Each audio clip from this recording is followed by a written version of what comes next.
Okay, so let's start with session three. We have done two sessions for the discussion of prelims 2025 papers.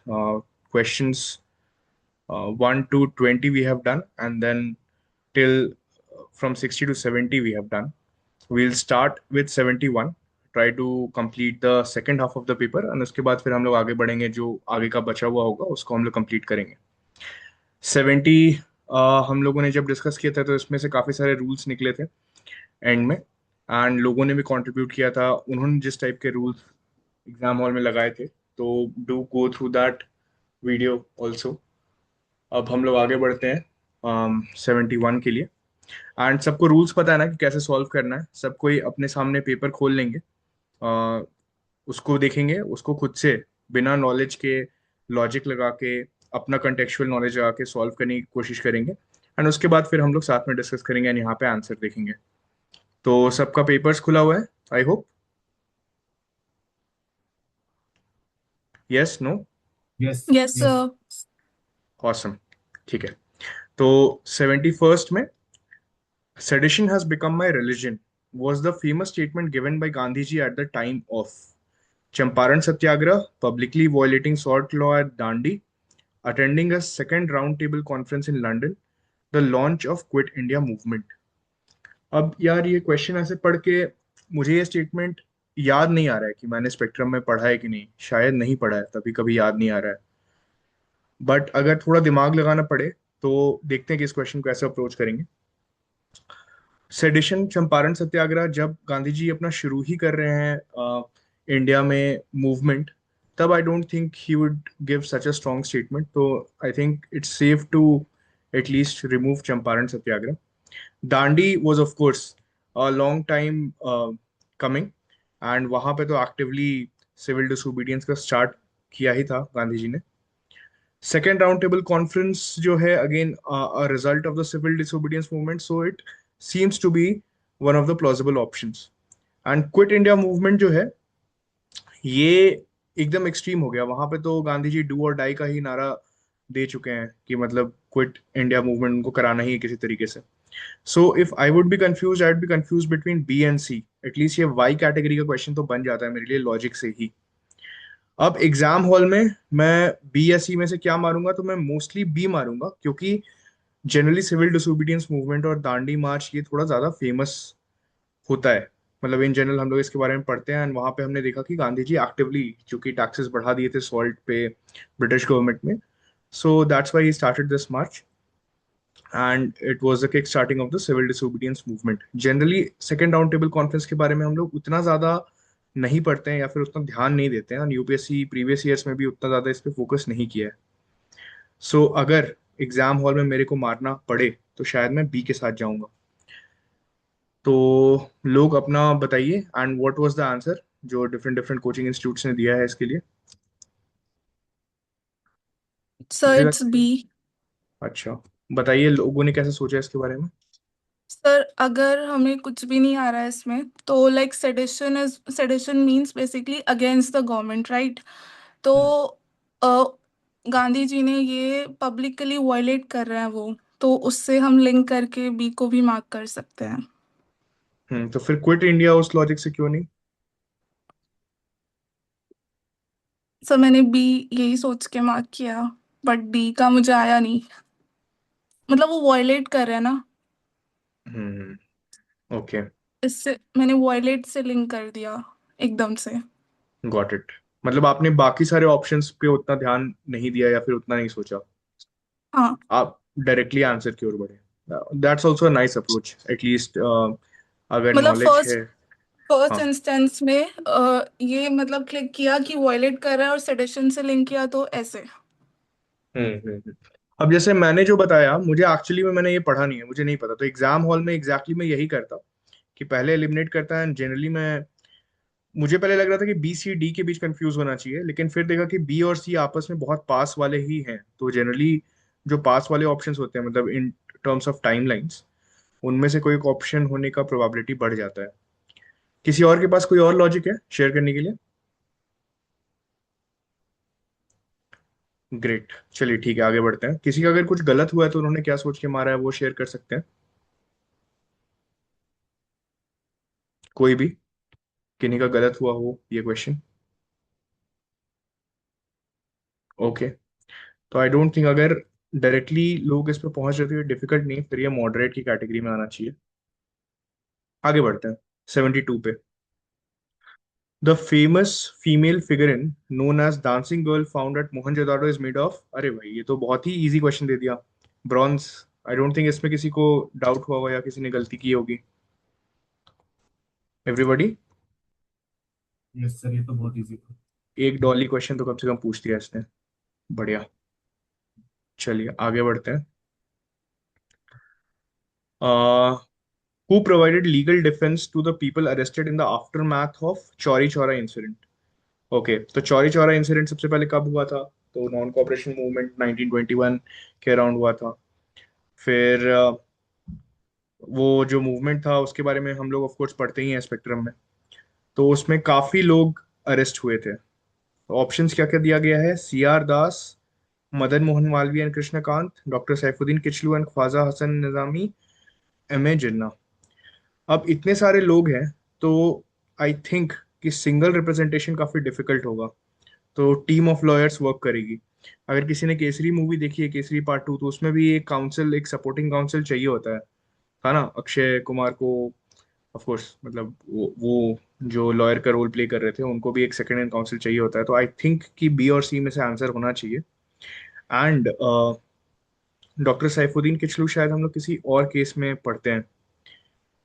Madan Mohan Malviya and Krishnakant इस बात से काफी famous हुए थे शायद कि उन्होंने रिप्रेजेंटेशन दी थी इस इंसिडेंट में। एंड गांधी जी के भी काफी क्लोज थे, काफी प्रिय थे। I think I will go with Madan Mohan Malviya and Krishnakant. सबसे पहले मैं इसमें ए एंड डी को एलिमिनेट करूंगा because of the reason logic की एटलीस्ट दो लोगों का रिप्रेजेंटेशन चाहिए होगा। And of course Jinnah, I don't think he would represent people. C R Das के बारे में हम लोग शायद चितरंजन दास के बारे में उतना पढ़ते नहीं हैं। तो जो बी और सी के बीच है उसमें से I think M M Malviya, दो तीन रीजंस जो हम लोग ट्रायंगुलेट करने की कोशिश करते हैं। उसमें एक हो गया कि बीइंग क्लोज टू गांधी, दूसरा he became very famous because of this, जो वो he provided legal counsel to people in need बहुत ज्यादा। I think I will go with B in the exam hall with this. क्या है इसका coaching institutes और ये सब का जो आंसर्स दे रहे हैं लोग? B sir B. इसका आंसर बी ही है। और सर मैंने इसमें एक तरीके से सोचा था, अब बताना सही है या गलत है। पहले तो सर मैंने इसमें पेयरिंग कर दी, सर सी और डी या बी और सी में से होगा।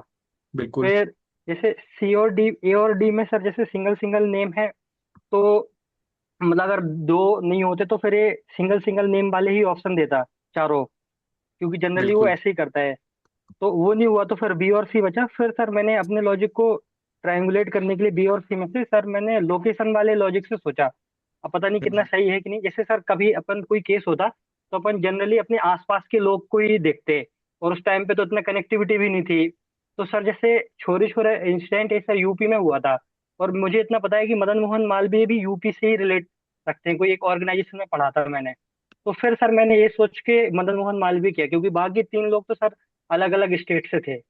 तो उस टाइम पे शायद, अब पता नहीं कितना सही है क्या नहीं, लेकिन मुझे इसकी वजह ये से भी भी बहुत लगा। अच्छा और वो लॉजिक है। फेमस फेमस भी है सर ये, तो फिर मैंने बी से ही मारा फिर। हाँ, ये बहुत अच्छा लॉजिक है। लोकेशन वाला भी लॉजिक बहुत अच्छा है। तो एक तो हो गया कि बहुत ज्यादा कंटेक्चुअल नॉलेज भी मैं यूज कर रहा था पर्सनालिटीज को लेके। तो वो अगेन, आप जब पढ़ाई करते हैं ना, तो ये कंटेक्चुअल नॉलेज डेवलप करना बहुत जरूरी है हमारे फेमस पर्सनालिटीज के बारे में। राइट, जैसे जिन्ना के बारे में आपको कंटेक्चुअल नॉलेज है कि he would not support pro India activities. तो अब उसी तरीके से आप इन सारे, जैसे मालवीय जी के बारे में हम लोग काफी पढ़ते हैं, तो दैट कंटेक्स्ट एंड उस कंटेक्स्ट का ही पार्ट है कि वो कहाँ से बिलोंग करते हैं जनरली, अगर ये पता रहे तो हेल्प कर जाता है। एक्सीलेंट लॉजिक विकास। किसी और के पास है कुछ शेयर करने के लिए कि इन्होंने गलत किया है अगर इसको तो?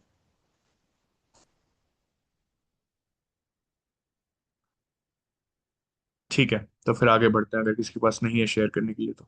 और तो फिर लगा नहीं पा ठीक है, 74 पे आते हैं। Subsequent to which one of the following events, Gandhiji, who consistently opposed untouchability and appealed for its eradication from all spheres, decided to include the upliftment of Harijans in his political and social program? यार ये तो again knowledge वाला ही question है, but देखते हैं आगे।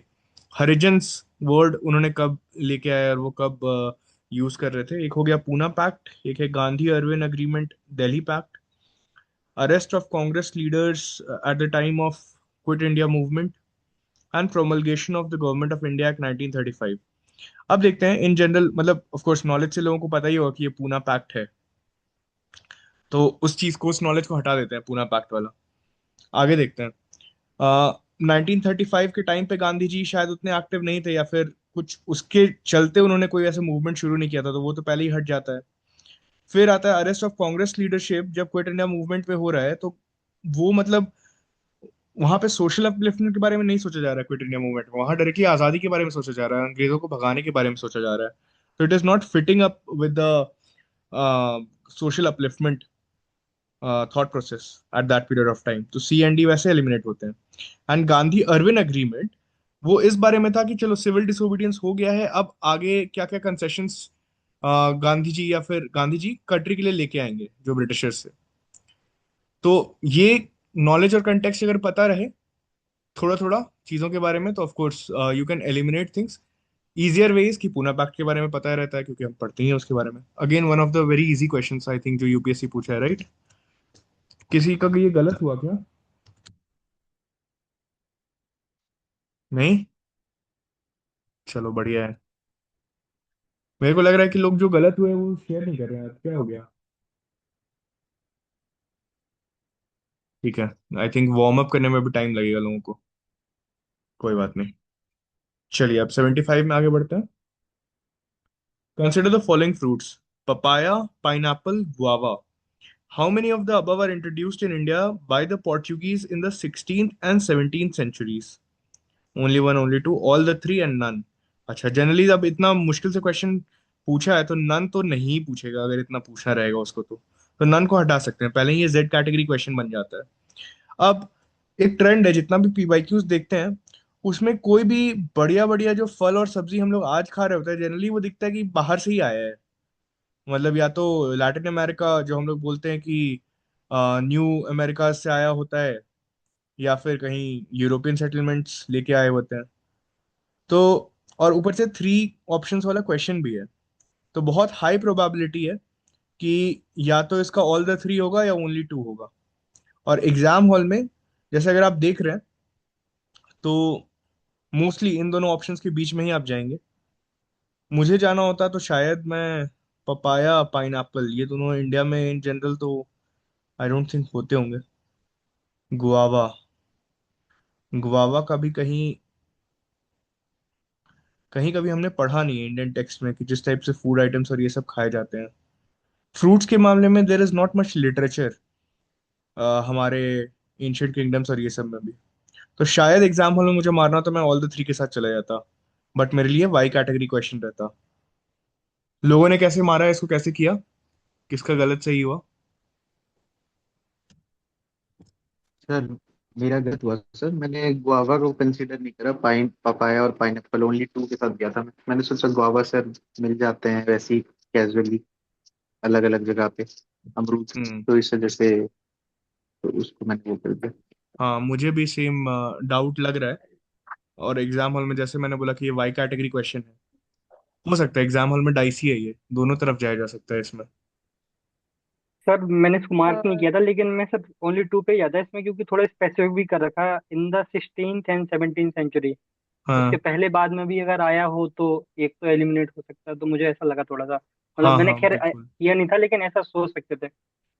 बिल्कुल बिल्कुल। हाँ, इसीलिए मुझे लग रहा है ये काफी डिफिकल्ट सर ये क्वेश्चन है। पीवाईक्यू था थोड़ा सा। हाँ जैसे पपाया ऑलरेडी पूछा गया था एक हाँ, क्वेश्चन ये तो में, मुझे याद है। तो उसके ऊपर हाँ रिसर्च था, तो मैंने सोचा था फिलीपाइंस या साउथ ईस्ट एशिया में मिलता है। बट हाँ। पाइनएप्पल और गुआवा में लगा कि मैंने ओनली वन टिक किया। गुआवा मुझे लगा कि ऑल ओवर इंडिया बड़ा फेमस है, यूपी के हो या महाराष्ट्र, हर जगह से। तो मैं हम्म पाइनएप्पल पे एक ही क्लिक किया, और गुआवा नहीं आया मुझे दिमाग में उस टाइम। हम्म। हो सकता है, अगेन एग्जाम हॉल में ये बहुत डाइसी है, एंड गुआवा वो ऑप्शन दिया ही गया इसलिए, वरना पपाया और पाइनएप्पल जनरली एक्सोटिक फ्रूट्स मान सकते हैं उसको। इस टाइप के क्वेश्चंस ऐसे हैं कि आपको एग्जाम हॉल में मारना ही मारना है, आप छोड़ नहीं सकते, बिकॉज आप इसको पहले ही वाई कैटेगरी बना चुके हैं 50%। अब आपकी किस्मत पे है कि सही होता है कि नहीं होता है। तो अगर ये गलत हो भी जाए तो उतना लोड नहीं लेना है। डिफिकल्ट क्वेश्चन है ये, कट ऑफ डिसाइड नहीं करेगा। अच्छा सही हो जाए तो अच्छा है, आपको रेस में आगे ले जाएगा, बट कट ऑफ डिसाइड नहीं करेगा। आगे बढ़ते हैं, 76 पे आते हैं। Consider the following countries: United kingdom, Denmark, New Zealand, Australia, Brazil. How many of the above countries have more than 4 time zones? अच्छा, 5 ऑप्शंस हैं। अगेन अब उसमें ही अगर मैं जाया जाए तो ऑल द 5 और ओनली 3 में से कोई एक होना चाहिए। मैं पहले ही ओनली 4 और ओनली 2 को हटा दूंगा। ये मैं ऑप्शन के हिसाब से देख रहा हूँ। अब थोड़ा ना आके ऑप्शंस देखते हैं। यूके, बहुत सारा इसका अलग अलग टेरिटरीज भी है, जैसे शैगोस आइलैंड्स है और भी ब्रिटिश वर्जीनिया आइलैंड्स है। तो हो सकता है यूके एक पॉसिबिलिटी है। डेनमार्क के पास ग्रीनलैंड है, बट मेरे को पता नहीं कि ग्रीनलैंड और डेनमार्क मिला के, या फिर डेनमार्क के पास भी और किंगडम्स हो सकते हैं। आई थिंक ग्रीनलैंड के साथ साथ फैरो आइलैंड्स हो सकता है, पता नहीं, डेनमार्क भी हो सकता है। न्यूजीलैंड के बारे में मेरे को डाउट है, क्योंकि वो लेंथ में है। 4 से ज्यादा होना थोड़ा मुश्किल है न्यूजीलैंड का। तो थर्ड मेरे को डाउट लगेगा, मैं उसको गोला कर लूंगा। ऑ- ऑस्ट्रेलिया बड़ा है, पूरा एक कॉन्टिनेंट है, तो अगेन ऑस्ट्रेलिया हो सकता है। And Brazil again has a huge land mass, but पूरा साउथ अमेरिका ही 4 से ज्यादा टाइम जोन है कि नहीं, वो कभी मैंने ध्यान दिया नहीं है, बट मुझे पॉसिबिलिटी मुश्किल लगती है। अब वो देखना होगा कि ब्राजील और ऑस्ट्रेलिया का मर्केटर प्रोजेक्शंस के हिसाब से कितना एरिया है। तो हम्म तो आई थिंक न्यूजीलैंड को तो पक्का हटा देंगे। एंड अगर ऑल द 5 नहीं हो सकता है तो ओनली 3 ही बचना चाहिए। अब ओनली 3 के लिए यूके मुझे डेफिनेटली लग रहा होगा, डेनमार्क भी किंगडम से तो हो सकता है, ऑस्ट्रेलिया, ब्राजील में से कोई एक होगा। यार मैं ओनली 3 के साथ जाता एग्जाम में। इसका आंसर क्या है?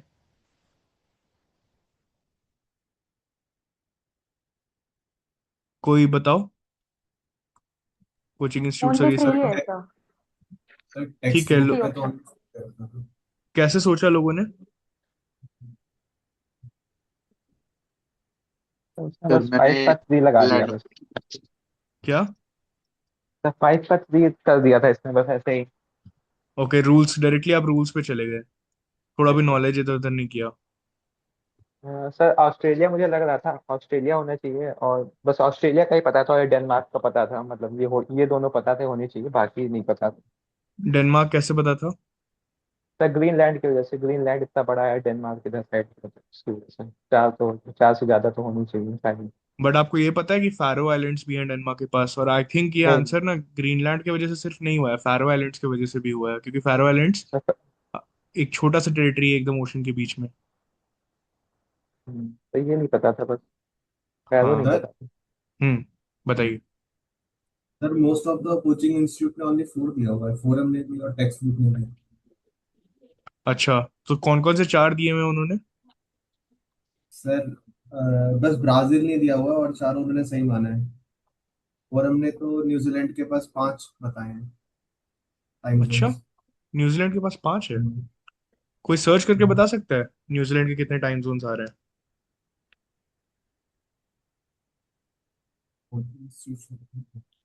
मैं अपना ये वाला जो सोर्स है ना, मैं इस पे भरोसा इसलिए नहीं कर रहा हूँ बिकॉज यार गूगल सर्च है और ये है।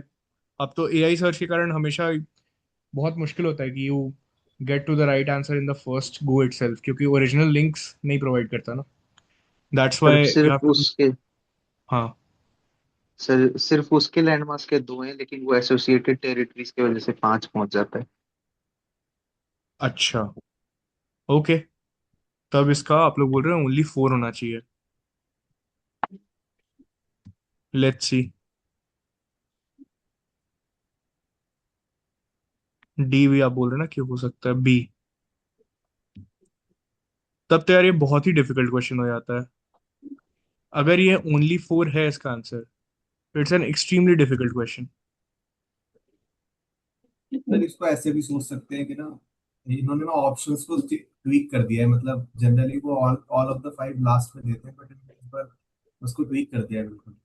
हम्म। तो मेरे को नहीं, ऐसा लग रहा आप है कि ये ऑल। आप सोच सकते हैं, बट द पॉइंट इज कि आपको एग्जाम हॉल में कन्विक्शन नहीं आएगा अगर आपको पता नहीं है पांचों के बारे में। आप तब भी ओनली 3 ही मारेंगे जनरली। 3 के बारे में तो मैं श्योर था, मैं 3 ही मार के आया था। वही मैं बोल रहा हूँ ना, इवन इफ अगर आपको तीन भी पता है ना, तब भी आप इस क्वेश्चन को कैसे सही कर पाएंगे? जैसे मुझे तीन के बारे में जेन्युइनली पता है कि हाँ होगा ही, बट दो के बारे में नहीं पता है। समझ रहे आप बात को? Yes yes. तो ये तो यार बहुत लोगों का गलत हुआ होगा एग्जाम में। किसी का सही हुआ है क्या एग्जाम में ये वाला? कोई भी किसी का सही हुआ हो तो, जिसने ऑल क्या मारा है, ओनली 4 मारा है? चलो ठीक है। तो ये तो डेफिनेटली इम्पैक्ट नहीं करेगा, लोगों का जनरली गलत ही हुआ होगा। बट एक लर्निंग क्या मिल रही है जनरली, जब भी आपको आइलैंड नेशंस जो छोटे वाले होते हैं उनके बारे में कोई क्वेश्चन पूछा जाए, तो हमेशा दिमाग में रखो कि उनके ओवरसीज टेरिटरी होते हैं या फिर उनके कुछ फैले फैले छोटे छोटे आइलैंड्स होते हैं। जैसे इंडिया अपने आप में सिर्फ इंडियन लैंडमास नहीं है, अपना अंडमान एंड निकोबार भी है जो कि अपने से काफी दूर है, और इस साइड अपना लक्षद्वीप भी है। तो जनरली हम लोग अपने आइलैंड आइलैंड्स को या तो इग्नोर कर देते हैं या सोचते नहीं है जब कोई क्वेश्चन आता है अपने लैंडमास के बारे में। तो सेम चीज फिर न्यूजीलैंड, यूनाइटेड किंगडम और डेनमार्क के साथ भी हो रहा है। ठीक है, ये लर्निंग मिली सबको। If New Zealand is the answer then it's a huge learning for everyone here. समझ गए? Yes, sir. ओके, चलिए आगे बढ़ते हैं। कॉशियस हो जाना है, जहां पे भी आप आइलैंड नेशंस देखो वहां पे आप कॉशियस हो जाओ। थोड़ा सोचो कि हाँ और उसका एक्सटेंट हो सकता है कि और कहीं कहीं हो सकता है, और कुछ कुछ नई चीजें हैं जैसे आप सर मेरा एक डाउट था कि बोलिए। यहाँ पे यूपीएससी ने 4 टाइम जोन्स क्यों पूछा है, मोर देन 4 टाइम्स? वो पूछ सकता था कि मोर देन 1 2। हम्म। मतलब ये डिफिकल्टी करना था उसको, या हमें ये नॉलेज चाहिए था, ऐसा एक्सपेक्टेड था यूपीएससी को? नहीं नहीं, ये डेफिनेटली बहुत डिफिकल्ट करा रहा है, बिकॉज आप देखिए ना, इसमें वो ना सिर्फ ये एक्सपेक्ट कर रहा है कि आप इंडिविजुअल कंट्रीज कहाँ कहाँ पे हैं वो आपको पता हो, बल्कि इन इंडिविजुअल कंट्रीज का एक्सटेंट, इनके ओवरसीज टेरिटरीज कहाँ कहाँ पे है, वो पता हो, और उसके बाद उसके ऊपर टाइम जोन्स पता हो। मतलब 3 लेयर्ड क्वेश्चन है ना। और उसमें भी राइट सर। जो रूल्स लगता है जनरली, उससे उलट गया है वो। मतलब अगर उसको इजी ही बनाना होता तो ओनली 3 वाला ही देता ना, ऐसे 4 ऑप्शन वाला नहीं देता। न्यूजीलैंड को यहाँ नहीं देता, यहाँ कोई और इजी ऑप्शन दे देता। सर अभी कुछ कह नहीं सकते, मतलब अगर ओनली 4 होगा तो फिर मतलब ऐसे कुछ क्वेश्चन वो देता ही है कट ऑफ कम रखने के लिए। बिल्कुल। अगर इसका ओनली 3 आंसर है तब तो यूपीएससी केवल वही आपको रूल्स लगाने बोल रहा है, और अगर इसका ओनली 4 आंसर है तो फिर ये एक्सट्रीमली डिफिकल्ट क्वेश्चन है। ये सब क्वेश्चंस अगर गलत हो भी जाए एग्जाम में उनमें तो उतना सोचना नहीं है, सबका गलत होगा ये। ठीक है, अभी देख लीजिए ना, 16-17 लोग हैं कॉल में, किसी का मैं पूछ रहा हूँ किसी का सही हुआ है तो कोई नहीं बोल रहा है। इट्स वेरी डिफिकल्ट, कैसे सही हो पाएगा यार? अब थोड़ी अब बैठ के सारी कंट्रीज का टाइम जोन्स देखने लग जाएंगे ओवरसीज टेरिटरी के साथ, that would be a massive waste of time. Cool, आगे बढ़ते हैं। Consider the following statements. Anadir in Siberia and Nome in Alaska are a few kilometers from each other, but when people are waking up and getting set for breakfast in these cities, it would be different days. सही बात है, वो बीच से zero date line पास कर जाएगा, bearing straight से पास करता है ना। When it is Monday in Anadir, it is Tuesday in Nome. अच्छा, नोम एक दिन पीछे है एनाडेर से। एनाडेर जो है साइबेरिया में है और नोम जो है अलास्का में है। तो कुछ उल्टा नहीं लग रहा है ये? संडे, यस सर, उल्टा ही किया है स्वैप सर कर इसमें। ये दिया तो उल्टा कर दिया है। मंडे ट्यूसडे की जगह संडे होना चाहिए सर। बिल्कुल सही बात है, एनाडेर तो आगे रहेगा ना, वो पीछे कैसे वही रहेगा? सर, हाँ, वही बढ़िया है कहता सही अगेन। हो गया सर ये तो। हाँ, ये वेरी इजी क्वेश्चन, और बहुत अच्छा लग रहा है मेरे को कि यूपीएससी कितना अच्छा लॉजिकल क्वेश्चन सब पूछ रहा है। वैसे ये मॉडरेट है, पता नहीं कोई दिमाग लगाया है कि नहीं इसमें, बट आई थिंक इजी ही है ये तो। रूल्स के साथ भी अगर मान लो सिर्फ रूल्स से चलते हैं, दोनों फैक्ट हैं, अगर हम पहले वाले को सही मानते हैं तो दूसरा वाला कभी साथ में जा ही नहीं सकता है। समझ रहे बात को? So it's actually easy question where you just need to apply your mind. Logic and rules दोनों से बन जाएगा ये। समझ में आया रूल से कैसे बनेगा? 1 और 2 कभी साथ में नहीं जा सकता। अगर 1 में भी फैक्ट है, 2 में भी फैक्ट्स है, ठीक है। 1 में बहुत सारे फैक्ट्स हैं जैसे Anadyr, Siberia, Nome, Alaska, few kilometres, waking up. तो अगर मैं फर्स्ट वाले को सही मान लूं तो सेकंड वाला सही नहीं हो सकता, अब सेकंड वाले में फ्लिप करना ज्यादा इजी है, राइट? तो good question, easy, can be solve with a combination of rules and logic. किसी का गलत हुआ एग्जाम में कुछ अलग सोच के?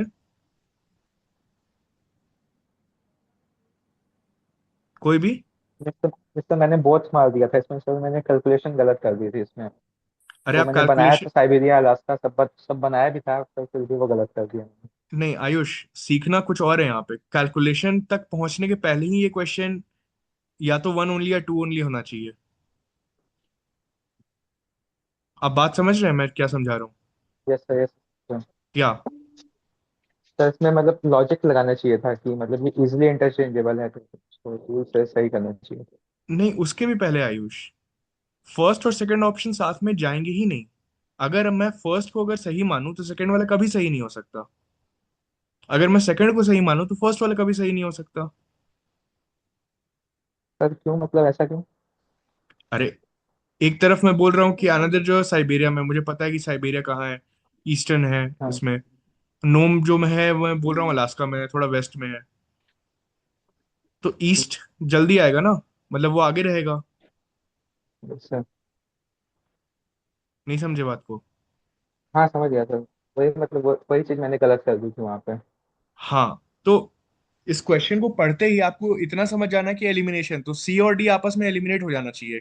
ये वाई कैटेगरी क्वेश्चन क्वेश्चन पढ़ने के बाद ही बन जाना चाहिए। उसके बाद फिर आप अपना दिमाग लगाएंगे, लॉजिक लगाएंगे कि कौन सा आगे होना चाहिए, कौन सा सही होना चाहिए, कौन सा गलत होना चाहिए। तो सर टायर्ड वे में इस क्वेश्चन को सॉल्व करना है। Exactly, this is the contradicting option, statement one and statement two contradict each other. समझ में आया आयुष? कुछ सीखने को मिला इससे? Yes sir. हाँ। Yes sir. पेन उठाने के पहले एटलीस्ट ऑप्शंस को आपस में तो लड़वा के देखो, या देखो कि ऑप्शंस का आपस में सैंक्टिटी बन रहा है कि नहीं। ठीक है, चलो ओके सर। 78 में बढ़ते हैं। Who among the following was the founder of self respect movement? क्या, ये तो बहुत ही इजी इजी क्वेश्चंस पूछ रहा है, इसमें तो डिस्कस भी करने करना। किसी का ये गलत हुआ है क्या? आई होप ये गलत नहीं हुआ। अगर ये कोई गलत कर रहा है तो ऑफ कोर्स नहीं निकलेगा यूपीएससी, सिंपल सा बात है। स्टैटिक, पीवाईक्यू, सब चीज में तो आया हुआ है भाई कितनी बार। चल आगे बढ़ते हैं। Consider the following pairs, country resource rich in: Botswana diamond, Chile lithium, Indonesia nickel. Okay, ठीक है। फिर से इंफॉर्मेशन करेक्टली मैच पूछ रहा है। अब फिर से वैसा वाला दे दिया है कि ए बी सी डी में डी नन है, तो नन को मैं हटा दूंगा तो जेड कैटेगरी क्वेश्चन बन जाता है। अब इसमें देखते हैं, तो या तो थ्री होगा या टू भी हो सकता है, वन भी हो सकता है, पता नहीं। अब थोड़ा सा नॉलेज को देखना ही पड़ेगा, मतलब आना ही पड़ेगा कि आपको, आपने जो भी पढ़ाई लिखाई की है उससे आपको क्या क्या चीजें पता है। तो चिली का लिथियम के बारे में हमें पता है। अभी इकोनॉमी वाला जो मैं सेशन भी ले रहा था, रिवीजन, कंप्लीट रिवीजन वाला, उसमें भी मैंने बताया था कि खनिज जो काबिल हमने बनाया था उसमें हम साउथ अमेरिका में लिथियम देख रहे हैं। Chile is one of the partner countries, तो वो तो सही है। बोत्सवाना डायमंड, अगर किसी ने ब्लड डायमंड मूवी देखी है हॉलीवुड की, तो कॉन्गो और ये सब एरियाज में डायमंड का होता है। बोत्सवाना में एग्जैक्टली डायमंड का होता है कि नहीं पता नहीं, बट प्रॉक्सी के तौर पे मैं उसको ले सकता हूँ। इंडोनेशिया निकल, मुझे कोई आइडिया नहीं है कि हो सकता है कि नहीं हो सकता, तो मुश्किल है। ये अगेन एग्जाम हॉल में ये वाई कैटेगरी रहेगा मेरे लिए, बी एंड सी के बीच में। शायद मैं इसमें ओनली टू के साथ जाना चाहूंगा। ओके, गलत हो जाता है एग्जाम हॉल में। तो कैसे लोगों ने इसको अप्रोच किया एग्जाम में? सर मैंने इसमें सोचा रिसोर्स, इसमें पूछा रिसोर्स रिच, रिच की कोई डिफिनीशन नहीं है। अगर इसमें पूछा कि कौन टॉप पे है ऐसा पूछता, तब ये मतलब ऑल पे नहीं जाते। इसमें रिसोर्स रिच की क्या डिफिनीशन है, 1 किलो रिच है या 2 किलो रिच है या 100 किलो रिच है? अगर थोड़ा हम्म। सा भी मिल गया कहीं पे, तो सर मैं कहीं पूरे देश में कहीं ना कहीं तो निकल मिल ही सकता है, लिथियम मिल सकता है, डायमंड मिल सकता है। तो मैंने हम्म। ऑल कर दिया था सर। ओके, बट इस लॉजिक से तो फिर ये क्वेश्चन बनाना ही नहीं चाहिए, क्योंकि मैं हर चीज के बारे में क्लेम कर सकता हूँ कि हर देश में कुछ ना कुछ तो मिल ही जाएगा। सर अगर उसमें पूछता कि सर रिच तो टॉप, जनरली सर मतलब टॉप की तरफ जाता है ना सर। हाँ वही तो मैं बोल रहा हूँ, ये लॉजिक उतना सटीक नहीं है, मतलब you should not use this logic. अगर आप रिच को एक जेनरिक टर्म मान के इस क्वेश्चन को सॉल्व कर रहे हैं, तब तो इस क्वेश्चन को बनाने का बेस ही खत्म हो गया। समझ रहे हो बात को? Yes. सही हुआ, अच्छी बात है, but I hmm. Don't agree with that logic. किसी और के पास कोई और लॉजिक, या किसी का कोई गलत हुआ हो क्या सोच के? सर मैंने छोड़ दिया सर, क्योंकि सर एबीसी पता था वो चिले के, तो वो लिथियम होगा एबीसी से। और हम्म। बाकी उसके अलावा कुछ पता नहीं था, तो मैंने छोड़ दिया था सर। और वो आयुष ने जो बताया सर, वो इसलिए भी गलत हो जाएगा। अगर इसी क्वेश्चन में एक पेपर देखे, वो एमएमडीआर एक्ट वाला आया था, तो उसमें एक ऑप्शन था कि India has all 30 critical mineral. तो इतने सारे जगह अभी अनएक्सकैवेटेड है, तो कहीं पे भी क्रिटिकल मिनरल निकल सकता है, तो उसको सही कंसिडर कर लेंगे तो गलत हो जाएगा। तो ये लॉजिक उतना साउंड नहीं है। बिल्कुल सही बात है। और अगेन ये एग्जाम हॉल में मॉडरेट भी नहीं, इनफैक्ट मैं इसको डिफिकल्ट बोलूंगा। और अच्छी स्ट्रैटेजी, अगर नहीं आ रहा है तो ये सब क्वेश्चंस छोड़ देना चाहिए, क्योंकि प्योर फैक्ट है ना। एक भी फैक्ट अगर इसमें नहीं आता है तो गलत होने की प्रोबेबिलिटी काफी ज्यादा हो जाती है। सर बट इसमें थोड़ा नॉलेज वाइड किया, जैसे इंडोनेशिया के साथ हमने कुछ तो ट्रीटी किया था निकेल के लिए। हम्म। और लिथियम का तो ऑलरेडी हमें नोन है। तो बोट्सवाना डायमंड का मैंने मुझे ऐसे इंट्यूशन था कि हाँ हो सकता है। बट दो तो हमें नोन होने चाहिए, लिथियम निकेल जो रेयर अर्थ मेटल्स है, क्रिटिकल मेटल है वो। हाँ, तो अब वही बात है ना कि कौन से दो आपको नोन है। फॉर एग्जाम्पल मैंने बोत्सवाना नोन, जैसा आपको वो नहीं पता, लेकिन मैंने अपना लिटरल नॉलेज लगा के किया कि हाँ वहाँ हो सकता है, वो भी मूवी का रेफरेंस लेके, राइट। अब इंडोनेशिया निकल मैंने नहीं सुना, मान लीजिए किसी ने नहीं पढ़ा है, तो कैसे उसको पता चलेगा? पॉइंट ये है, समझ रहे बात को? राइट। एग्जाम हॉल में अगर आपको दो पीसेस ऑफ इंफॉर्मेशन भी पता है, तब भी हाई प्रोबेबिलिटी है कि शायद आप इसका सही नहीं कर पाएंगे। एंड आदित्य बोल रहे हैं कि इसका टू का इंडोनेशिया में निकल है नहीं है। आई डोंट नो, मतलब ये फैक्चुअल चीज है ना। तेजल बोल रही है कि हमने ट्रीटी की है उसके साथ, और फैक्ट में यहाँ पे भी लिखा हुआ है Indonesia is the world's largest nickel producer. तो होगा, बट जरूरी नहीं है कि आप सब कुछ पढ़ के आपको सब कुछ याद हो। तो आप छोड़ सकते हैं ये सब क्वेश्चंस को, क्योंकि इसमें दिमाग लगाने लायक ज्यादा कुछ है नहीं, ये प्योर फैक्ट बेस्ड नॉलेज पे है। ऐसे क्वेश्चंस को छोड़ना थोड़ा स्मार्ट स्ट्रैटेजी है एग्जाम हॉल में। आगे बढ़ते हैं। Consider the following pairs, region and country: Majorca Italy, Normandy Spain, Sardinia France. अब अगेन यहाँ पे बहुत सारा कॉन्टेक्चुअल नॉलेज आप यूज कर सकते हैं।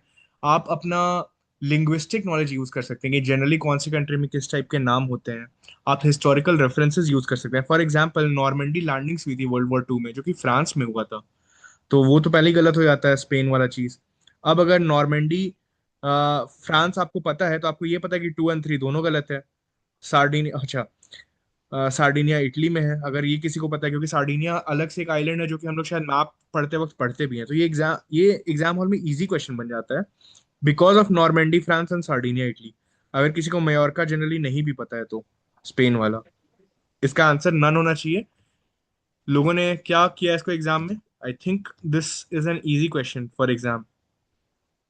या क्या मॉडरेट डालूं, इजी डालूं? Moderate sir.